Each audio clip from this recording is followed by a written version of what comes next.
Now, no one has yet managed to swim the channel from Cornwall to Dover, but Lewis Pugh has made it halfway. The endurance swimmer took on the 350-mile challenge to raise awareness of the need to protect the world's oceans. Today, he swam with another man who made it to the halfway mark more than 20 years ago. Rebecca Williams was with them. Welcome. Thank you. Come aboard, come aboard.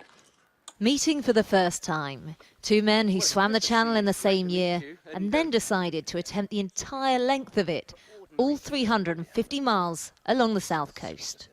I want to introduce you to my team. Come on. Haydn Welch had to abandon his long swim in 1995 at the halfway mark.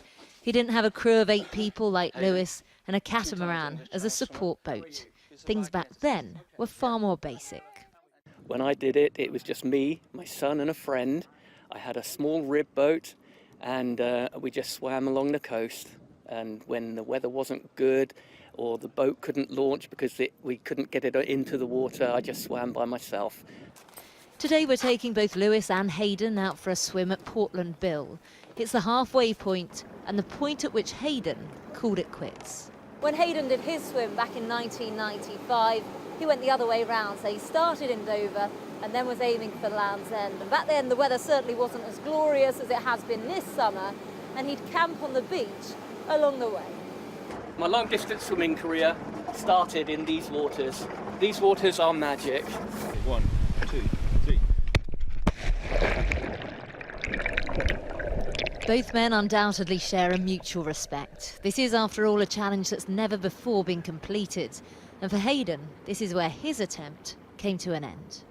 I finished at Portland Bill and it was awkward.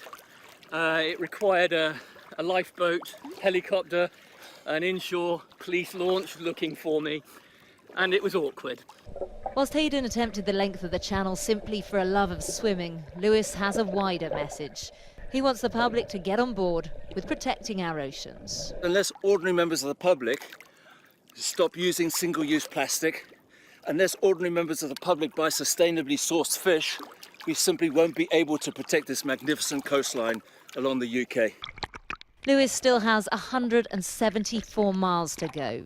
He admits on some days he struggles to motivate himself, but he wants change and says he's hoping the Environment Secretary Michael Gove will come and meet him if and when he reaches Dover. Rebecca Williams, Sky News at Portland Bill.